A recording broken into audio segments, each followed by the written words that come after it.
Association. After this event, we would like to welcome you to come over to our museum and check it out. It's right over there. We've changed a lot of exhibits, so everything is new in there. We are celebrating our bicentennial this year in Marion. We're having a festival on August 1st. The town just put up new murals on the side of the building, if you haven't seen it, over at the elementary school.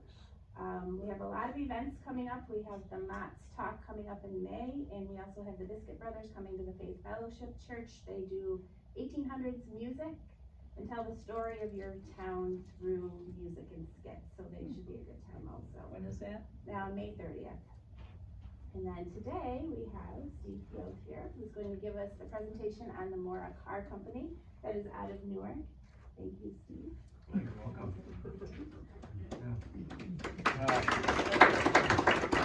So I appreciate the applause up front because maybe there won't be any at the end. So welcome. It's great to see such a great turnout here. I think that well, the weather may be a little conducive for people wanting to stay inside. So for whatever reason, welcome. I'm glad to see you, and hopefully we'll get to know a little bit more about an automobile company that was in Newark for a very short period of time and has been pretty much lost to history. So the Mora Motor Car Company produced cars in Newark from 1906 through 1910. And during that course of time, we don't know how many cars were produced. The production records are yet to be found. Hopefully someday they'll be unearthed, and we'll learn a little bit more about how many they built and those kinds of things. But for right now, we can conjecture that there were probably fewer than 500 cars built. Bear in mind that they were not built on an assembly line. They were built using what's known as the station building methodology, which means that there'd be a long factory floor, and each car would be, the frame would be set on a sawhorse, and that whole row of sawhorses would have automobiles in different stages of completion. And so, as opposed to the moving assembly line where the automobile comes to the worker, in station building, the worker goes to the car. It's less efficient, certainly. And because parts weren't as standardized as they later became, each car was, in some regards, each car was kind of custom built. If something needed to be filed off a little bit to make it fit, or if they needed to make some adjustments, they could do that with each individual car. But again, very time consuming and very expensive. So any automobile in this time period would have been very expensive. The vast majority of the population did not have automobiles. They were expensive and viewed as noisy and dirty, and they scared their horses. And so automobiles, for the very most part, early on, were not viewed as a very positive thing. And so car companies had all of these hurdles, I guess, to clear before they could become prudent, before they could become more standardized and more accepted by the general public. So Mora certainly fell into that category. And again, we're only built for a few years. So the story does start with, if I can make this work. See, it was just working. There we go. The story starts with Samuel Mora. Mr. Mora was a successful young businessman who was employed by Eastman Kodak. He worked his way up through the ranks and eventually became the vice president of sales for Eastman Kodak, and had a very, very successful career. And in many people's eyes, and including his, he was viewed as maybe the heir apparent to George Eastman. Well, the problem was there was one person who didn't view him that way, and that was George Eastman.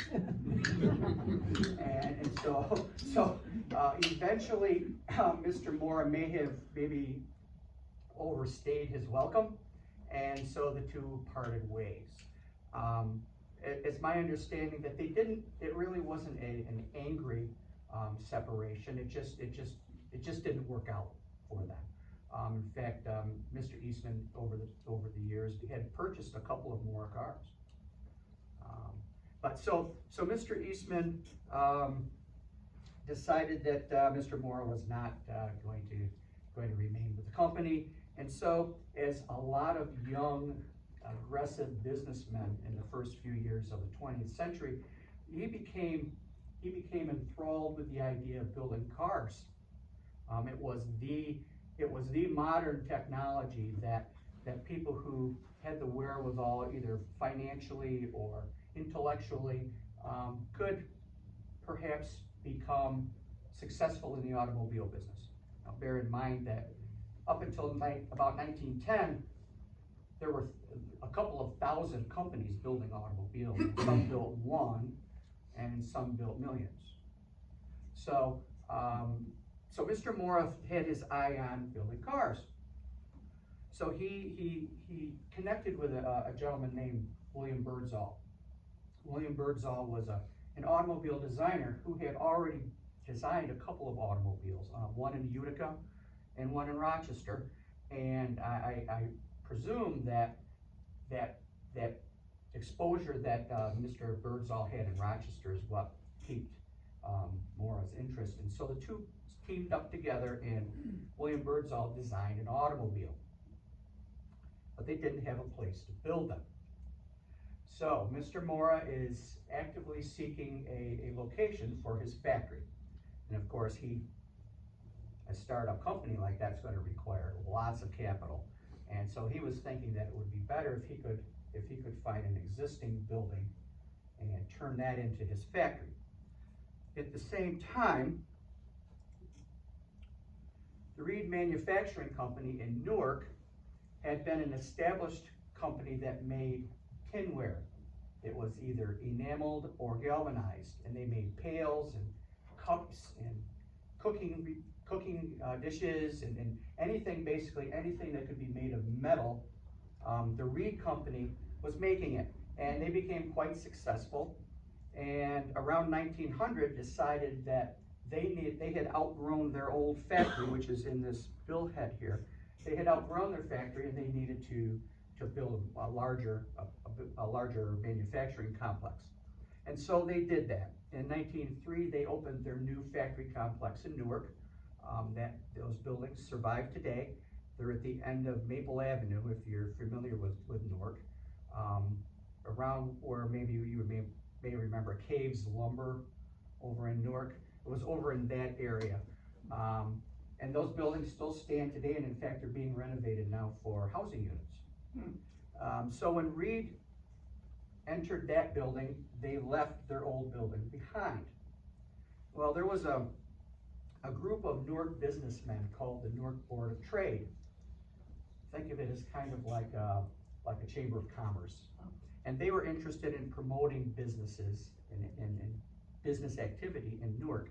And so they started to place ads in area newspapers saying that there was this opportunity with this vacant factory building in Newark, and that they were trying to sweeten the deal, kind of subsidize part of it, and trying to make this an appealing place to enter a new concern. Well, Mr. Mora saw these ads and reached out to the Board of Trade, and after negotiations took place, Mr. Mora decided that Newark was in fact the place for his automobile company. And so in March of 1906, the Mora Motor Car Company was incorporated. And by the middle or end of that year, they started producing cars. This is a 1907 Mora. It's a light 4 racy type. As you can see, it's a quality automobile. It wasn't just a buggy with a motor. It was a bona fide automobile. Beautiful paintwork. Everything was done in the factory on Seagrass Street in Newark. The painting, the upholstery, the striping, everything was done there. They were all completely assembled there. They were equipped with all the modern conveniences of the day. Acetylene headlamps, kerosene side lamps and tail lamp, and a bulb horn. So all of these accessories really did help to augment the viability of these cars. And so they started producing cars, again, about late 1906. And their tagline from the beginning was mechanically right. And you'll see that phrase in a lot of their advertising. And so to prove that the cars were all mechanically right before they left the factory, each car was tested. They were tested on the streets of Newark to the disagreement of many of Newark's residents, because again, these cars were being tested on dirt roads and they were scaring horses and causing all kinds of havoc. But because it was a new and up and coming business for Newark, they eventually became at least tolerated. For whatever reason, some cars were taken on a longer trip to test. So these cars, when they were tested, they didn't have their body. They had a temporary seat, obviously no fenders, no hood, just basically a running gear that could be tested and adjusted where necessary. This happens to be a picture of a Mora being tested on Main Street in Sodus. And so once the car was satisfactorily tested, it would go back to the factory. Its body would be installed, fenders, hoods, lamps, everything to make it the car that's going to be sold. Everything was put back together, and then most of them were shipped by rail. There was a railhead at the factory. They were shipped by rail to the agencies that would have sold the car.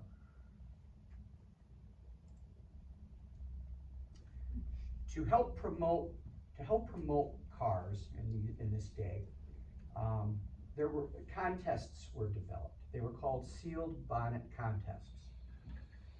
Remember that the bonnet of a car is what we call the hood today. So the bonnet would be sealed, would be wired closed, and the ends of the wires would all be sealed with lead, preventing the hood from being able to be opened. These sealed bonnet contests were several hundred miles in duration.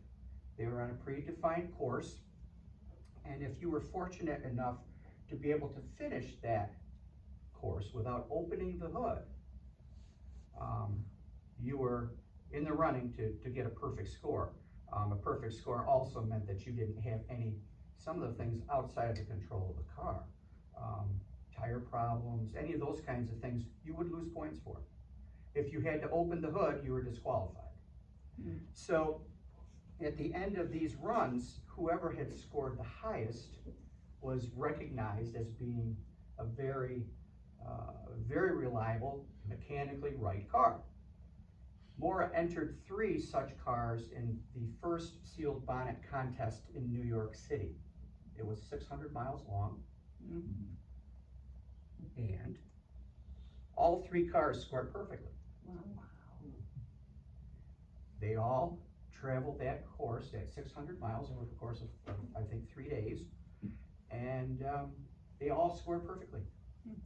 So armed with that, Mora decided that they were going to enter more of these contests. So one of the 3 cars that they entered, it was serial number 184, was entered in several other sealed bonnet contests. 184 was very successful. So it was originally driven from Newark to New York City to enter the contest before the hood was sealed. It participated in that contest and scored perfectly. From New York, it went to Chicago, where it participated in a contest. Back to New York, demonstrated. I mean, all of these events was all accomplished by one car. And at the end, 8,650 miles were traveled by this car with the bonnet sealed. Unheard of. Unheard of. These cars were, any car in this day was going to require care and feeding. These cars are they're still being developed, and to have a car perform to this degree was really a strong talking point. Now, car number 184, after it traveled almost 8,700 miles, had really taken a beating, because for the very most part of those 8,700 miles, the roads were non-existent, poor wagon trails, not paved. These roads were horrible. And so poor 184, when it was finished with its sealed bonnet runs, looked like this. Now, fortunately, when we drive a car 8,700 miles now, they don't look like that.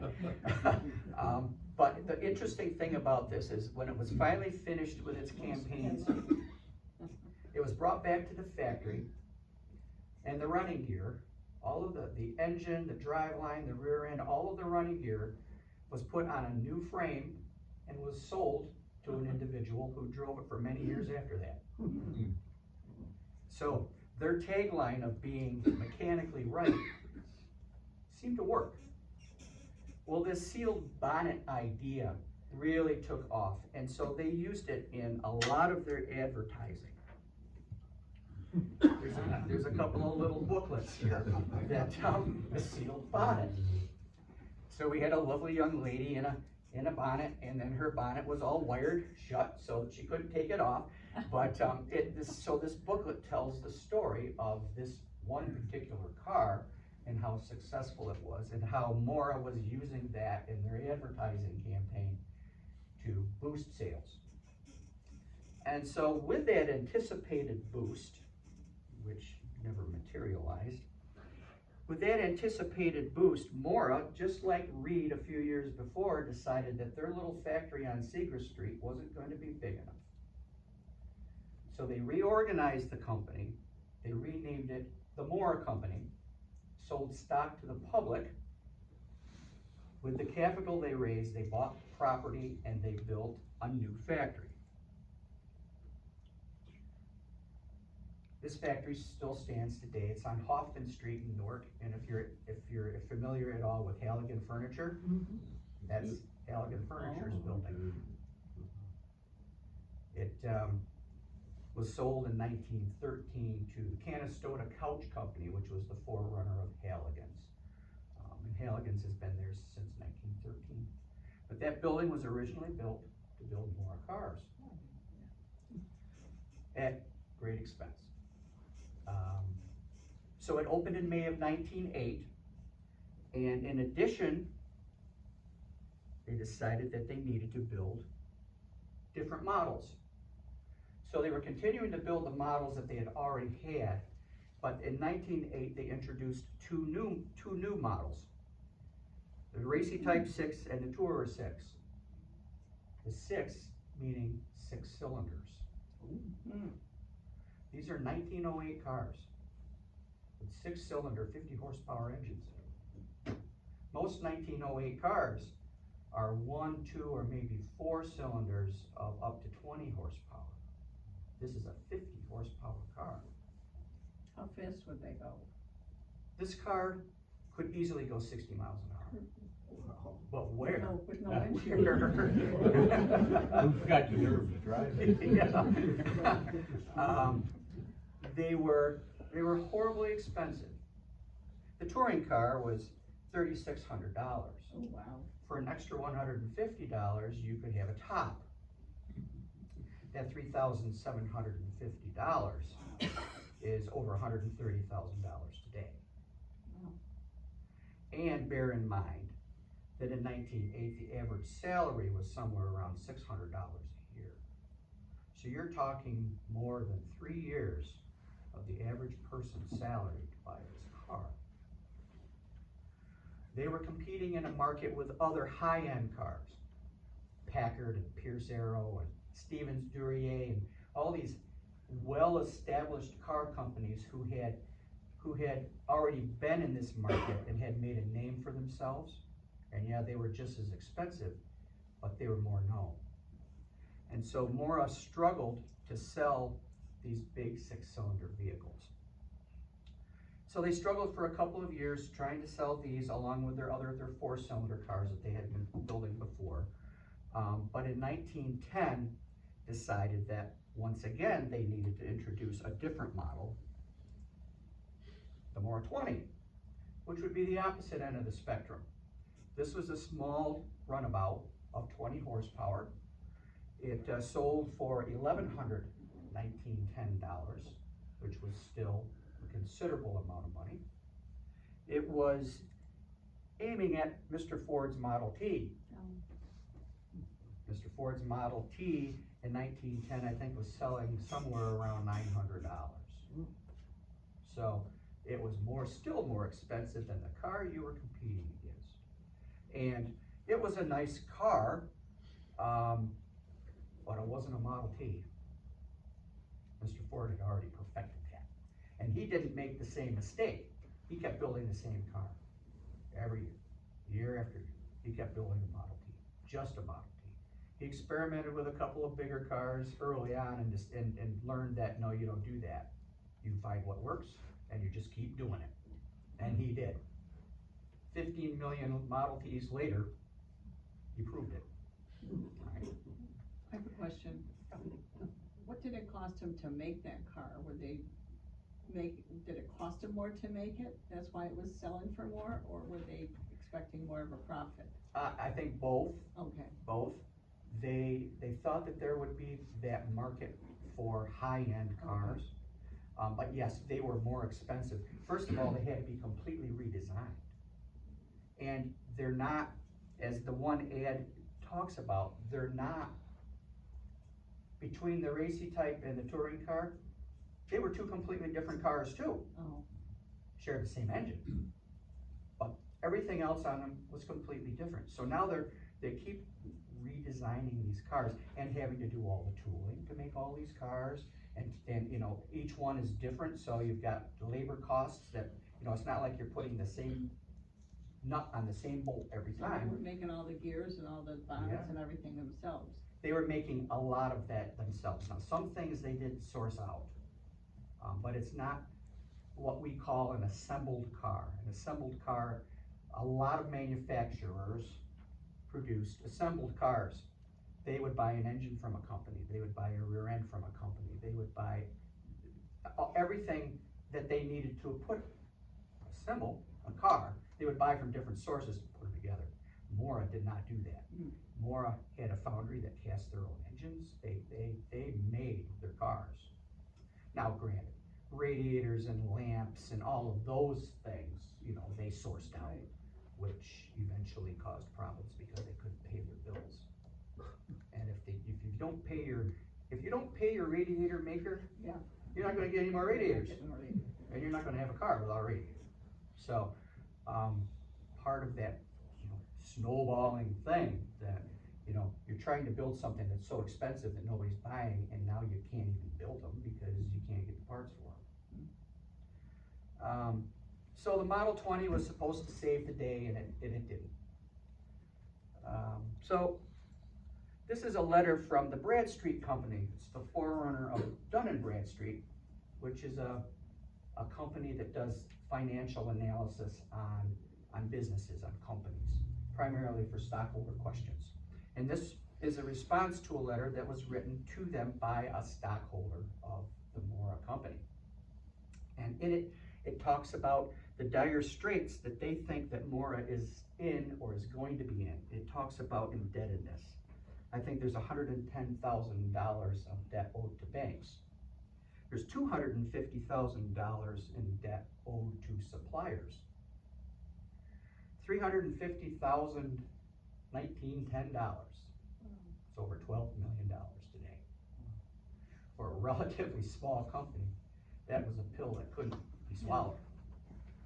And so there's some commentary in the letter. It talks about, I cannot see how they're going to continue in business unless they can get an extension from creditors or banks or other interested parties to raise money. I do not consider them at the present time in a position to expect unsecured credit. And so the writing was pretty much on the wall for Mora by the middle of 1910. In November of 1911, an auction was held. It was held at the factory, and everything was sold.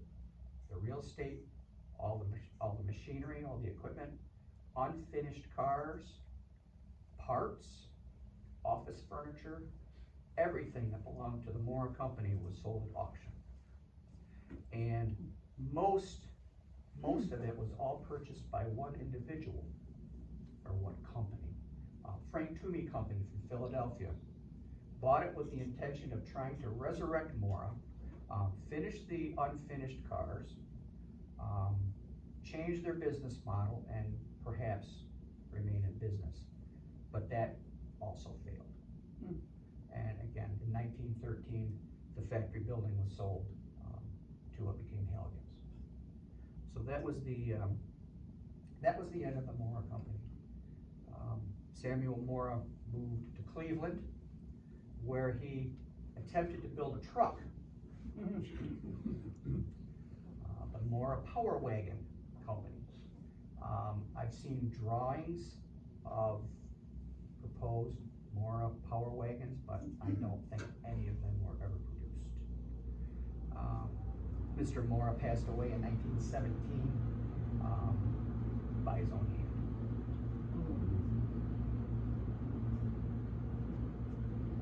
So, there are two Mora cars that survive. This is one of those little Model 20s. Again, nice little car, but just couldn't save the company. This car is on display at the Swigart Automobile Museum in Huntington, Pennsylvania. The Swigart Museum is the oldest automobile museum in the United States. This car has been there for many, many years. So that's one of the two survivors. The other is one of those big 6-cylinder 50 horsepower jobs. It's one of the touring cars. It originally, as far as we can trace the story, it was originally sold to a doctor in Utica, who drove it for a short time when it developed a very serious motor problem. And I don't know if maybe people didn't know how to take care of cars. If you run it without oil in it, it's going to be a problem. I don't know if that's what happened, but for whatever reason, it threw a rod. It has an aluminum crankcase, and it put a rod right through the side of the crankcase. Probably is what saved the car, because then it just got pushed over in the corner and left. Rather than continued to be used and just used up and thrown away, it just got put in the barn. And there it stayed until the Second World War. Some of you will recall that during the Second War, it was considered to be unpatriotic if you had any old metal, rubber, glass, anything. It was unpatriotic if you didn't turn that over to the scrapyard so that it could be used for the war effort. And that's where the vast majority of early cars ended up. They got melted down and turned into other things. This gentleman in the picture here, his name is Walt Meyer. He was an avid early car guy. And so he had connections with a local scrapper, and the run-of-the-mill Model T or the run-of-the-mill this or that went goodbye. But when there was something special that came along, the scrapper would let this guy know and say, I got this over here that maybe you might be interested in. And so the Mora was saved. Was put away, and along with some other cars that Mr. Meyer had been collecting. And after the war, he opened a museum on Route 20 in Bridgewater, New York. Bridgewater is east of Syracuse. And there he ran his museum from the late 40s until the late 80s when he passed away. And after that, the museum was closed and the collection was sold. And this car was sold to a collector in Tucson, Arizona. And there it stayed in the dry Arizona desert from the late 80s until 2005. My wife and I had learned about the existence of this car kind of by happenstance, and knew someone who knew the owner. And so, of course, we wanted to speak with this gentleman. And so we got together at the big Hershey car show in the fall. It's the world's greatest place. So we met we met the owner of this car, and we had dinner and introduced ourselves, had a nice chat, small talk, and of course the subject of the car came up, and was just curious if he was ever interested in selling. Oh no, the car's not for sale. Okay. So every year at Hershey we would get together for dinner, and every year the same question came up. Every year the same answer came up. So finally the last year, I think it was 2004. So, you know the question. He says, yeah, I know the question. He says, I would sell it to you. Really? So, this was what I call a 5-year interview process. There were a lot of people knew of this car. A lot of high-end collectors knew of this car. It's a pretty desirable piece because of its size, 50 horse. Its physical size, it's 8 feet tall. Wow. It's completely original. Now, other than the motor work that we had to have done on it, it's still the original motor. Original paint, original interior, original top. Wow. That was put together in Newark. So, the next question was, well, how negotiable is this? No, it's not. This is the price. So, my wife and I bought the largest expense I think we'll ever incur. It was at the time it was still a lot of money. It was a lot of money. So we answered that night, though. I don't think we had to think too much about it. And so we made arrangements, and the next spring it was shipped from Tucson, Arizona back to New York State. So we did some, obviously we had to have some motor work done on it. And in all honesty, it still could use a little motor work. It runs, I've driven it a little, but not a lot. But what I did was I did some careful, you don't want to clean the Mona Lisa, you just want to, just very carefully. And so, cleaned the body, polished the brass, treated the leather as best you could, and turned it into this.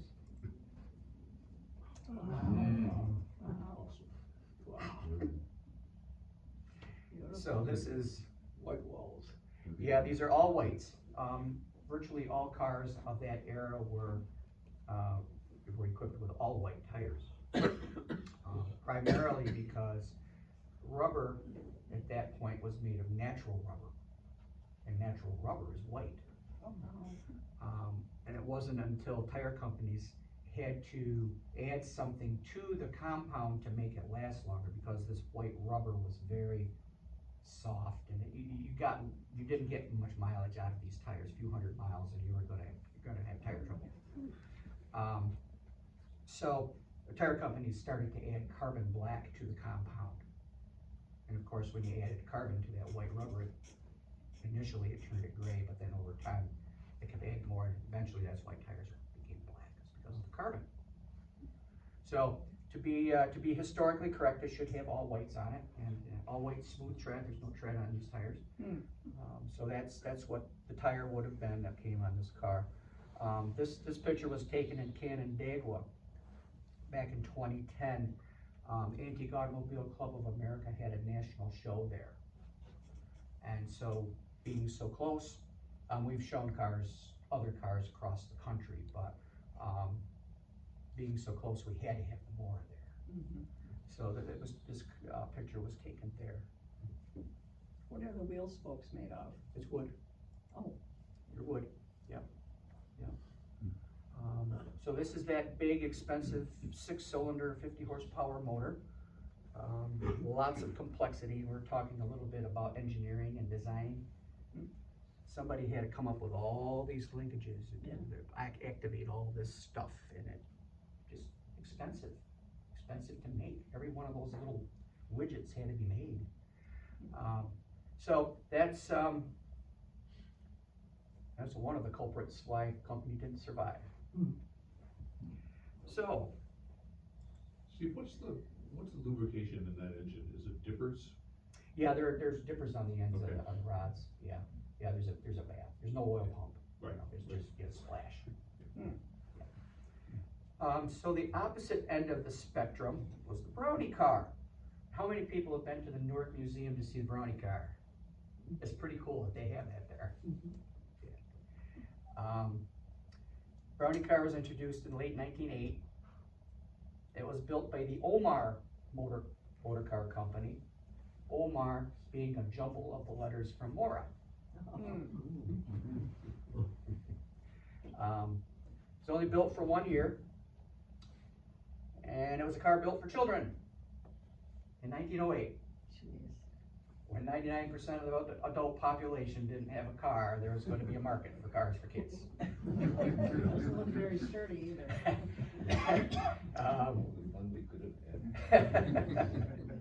But it's a real car. It has a 3.5 horsepower single cylinder water cooled gas engine. It's belt drive. It sold for $175 1908 dollars, which again would be roughly a third of the average person's salary for a child's toy. The $175 today I think is around $6,000. So they were only built for a year because they really struggled to find buyers for these things. I mean, who's gonna buy that? The same person who was gonna buy the big 50 horse maybe had one of these too, but those people were few and far between. It was marketed, in a lot of ways, it was marketed as an educational tool for children. Or a girl who drives a Brownie car will obtain by practical experience and knowledge of things mechanical, construction, carburation, ignition, and operation of gas engines, etc., that he or she would not be liable to obtain from books. Okay, so it's educational. It's still expensive. Yeah. So they really struggled with them. But they did advertise, just like they advertised the big cars. They advertised in all the automobile magazines, and you could have a really, truly motor car for your children. Buying through Sears and Roebuck. No, they sold them through the Mora agencies, the Mora dealers. They handled these. How many dealers did they have? I don't know. Okay. I don't know. But that was, of course, one of their big problems, because they were, again, competing with all these larger, better established companies, and they had sales networks in some places worldwide. Mora didn't have all. There was a Mora dealer in Rochester, and I have some documents from them. There was a Mora dealer in New York City. I have a business card from that dealer in New York City. But you know, again, another challenge, trying to find people that are willing to sell these cars. So they struggled in sales. In several cases, Brownie cars became used as part of promotional things. Like the top piece here, this is no contest. So they'll give this automobile to any ambitious boy, 1908, any ambitious boy who will represent the bookkeeper, which was a magazine, like an accounting magazine. Send us a certain number of subscribers. But they never tell you what that certain number is, so it's questionable if anyone ever reached that certain number. But it was used to promote sales. And in a lot of cases in those days, you know, children were the ones that were selling newspapers and magazines and all those things. So, hey, you may have a shot at a brownie car. The lower piece is a card. They were attached to bags of flour. And in this case, there actually was a contest, and it says in the fine print, whoever sells the most bags of flour is gonna win a brownie car. So there, and I have several other examples of these promotional things from newspapers and magazines, that kind of thing, where they would, you know, they would use these as tools to get kids to, you know, Like the seniors selling magazines or like the something. senior stick, exactly, yeah. So that was one way to sell some of them, but there weren't enough promotions to sell and enough of them, and so that was the end of the brownie car. It made it through about 1909. That's its lifespan. So just like in the big cars, 2 survived, 2 brownie cars survived. Oh, The one in the museum in Newark, which is fantastic to have there. It's done more to educate the public about the car manufacturing activity in Newark. And then this is the other one. This happens to belong to my wife and I. It's a 1908 brownie car. It's been fully restored. And it's been shown nationally at the Antique Automobile Club of America. Question about the color. Back then, Ford was everything was black. Did they have color choices in these cars? This being 1908, even Ford had color choices. Oh, they did? Oh. Ford had color choices until the end of 1913. You could buy a Ford red, green, off-white, black, am I missing one? Blue, yep. Okay, I didn't. Model Ts came in those colors. Okay. It wasn't until the assembly line, because all those earlier Fords were built, station built too. Okay. When Ford introduced the moving assembly line, the story goes, and of course, you know, stories, but this is the story everybody tells, is that the only color paint that would dry fast enough on the assembly line was black. And so Ford said, okay, they're all gonna be black then. And that's why Fords became black. From 1913 until 26, 27. 26, I think they Yeah. went back to having a few colors. There's a few color choices. Yeah. So yeah, so cars were multiple colors, Okay. were all kinds of colors. Yeah. This is the original color. When I started working on it, I was able to, it had been brush painted over the years, but I was able to gently sand through that top color, and I was able to find the color and also all the striping.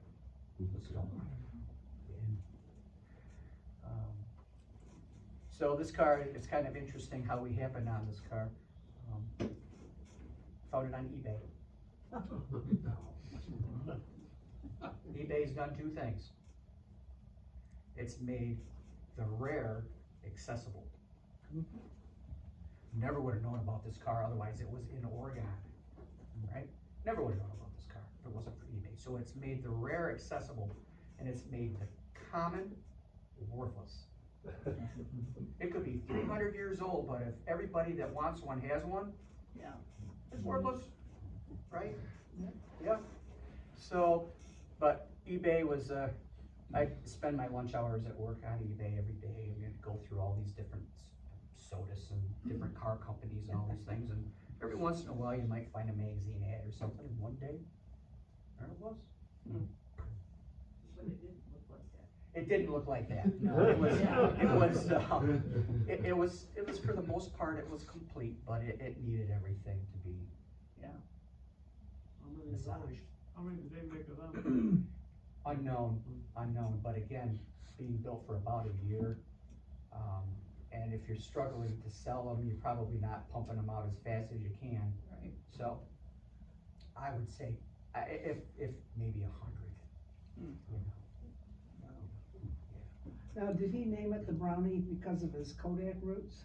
Well, that's the conjecture. I have a book here, The Adventures of a Brownie. Oh, yeah. Brownies were little mythical characters that were created. I forget the gentleman's name, but they were little mythical characters that caused little mischief. And there were books and magazine articles with these little brownies in them.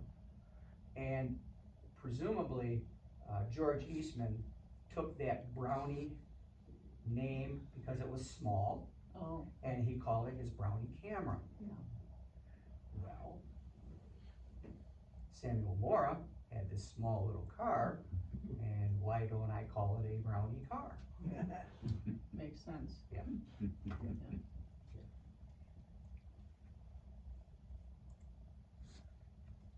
So, Mora, we've talked about what made it good and what made it not so good. This ad shows several of them. It shows one of those big 50 horsepower jobs that nobody could afford. It also shows that this is the inside front cover of a trade journal of the day called the Cycle and Automobile Trade Journal. A Mora ad occupied the inside front cover of that magazine for several years. Expensive advertising space. Multiple colors. Expensive advertising. Mora had advertisings in magazines everywhere. I have a few examples of them here. These are all Mora ads, again, multicolors. They were very well done, but very expensive to do. So advertising was one of the reasons why they couldn't make it. They used an interesting technique here, and I'm sure they didn't invent it, but they used something called keying and tracking. You'll notice this address here, 17 Mora Place. There's no such address as Mora Place in Newark.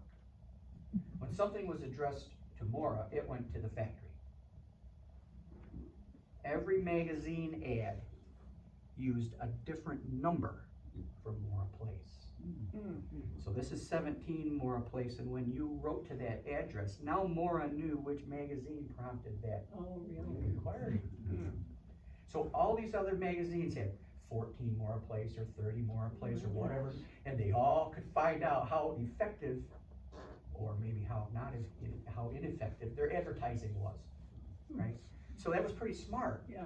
Problem was, there probably weren't many people writing to them. They were smart, but they couldn't stick with one thing and go with it and perfect it. They had to keep redesigning cars. They had to keep adding, putting big cars and small cars, and just build one and do it right. So those are big reasons. Newark's location was kind of a detriment too. I mean, even at this time, Detroit was already becoming like the center of automobile manufacturing in this country. They're in the center of the country. Shipping, all the parts that they were buying, all the raw materials, all the tires, everything had to come to Newark by rail. And so it was expensive. It was expensive to ship stuff and expensive to ship the finished cars out. So their location didn't help. The brownie car sure didn't help. So there's just so many different reasons why the company couldn't survive. But a couple did, and now we know all about it. If you haven't had enough, this website is fantastic. It's a surefire cure for insomnia. It's anything you want to know about Mora, the family, anything is in this website.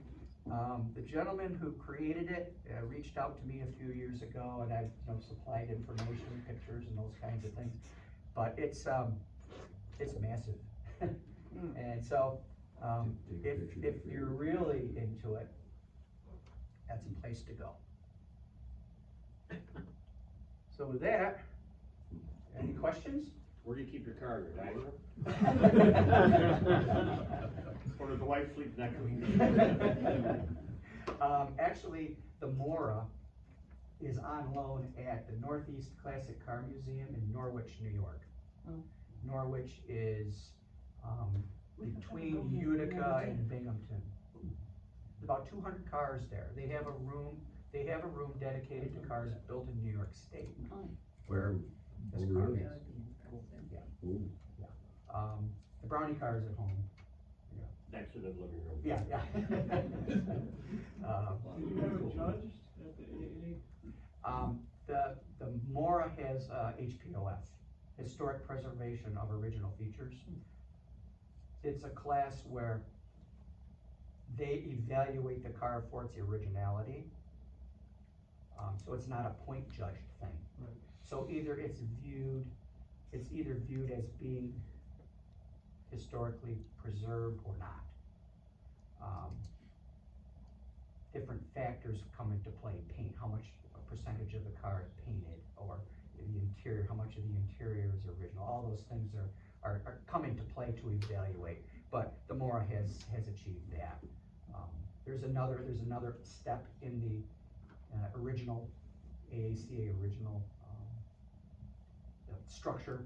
We've not taken it for that. Is there a lot of wood in that car? Yes. Yeah, it's a wooden frame under the body. Really? Yeah, it's metal, it's attached. A lot of cars were. Well, a lot of cars were all wood. Yeah. The bodies were wood. This is a metal panels are basically nailed to a wooden frame. What about the actual frame? Frame is steel. Okay. Yeah. The frame on the Brownie car is wood. Yeah, my friend has a Franklin, that's got a wooden Yeah. frame. Now, the Brownie car has been judged through AACA. It's gone through and won everything, including Senior Grand National. Oh. I wanted to hear more about what it took to get the motor back together after this one ride. Yeah. What a previous owner had done was they made a sheet metal cover for the hole, Oh. and they drilled holes all the way around it and screwed it into it to try to hold it together. And it filled the hole, but it's old oil impregnated aluminum. It's porous, and so it sucked up oil. This aluminum sucked up oil, and so it was really difficult to fix it the right way. So that motor problem apparently happened early on in its life, because the Mora, when we took the motor apart, the rod that had been thrown was a Mora rod. So they were able to get a new rod for it. So I figured it happened probably about 1910-ish. Yeah. So they put it back together, and they were able to run it, but it really wasn't the same. When we went through it, of course, it completely took it apart, and they had to, because it, not only was there a hole, but that aluminum had spider cracked. And so, in order to try to fix it, first of all, we had to try to boil that oil out of it as best we could, but then they actually had to build a furnace to put that crankcase in, to heat it up and weld it hot, and then let it slowly cool, because otherwise, as soon as you tried to weld to the crack just kept going. You just keep following the crack, it just keep going.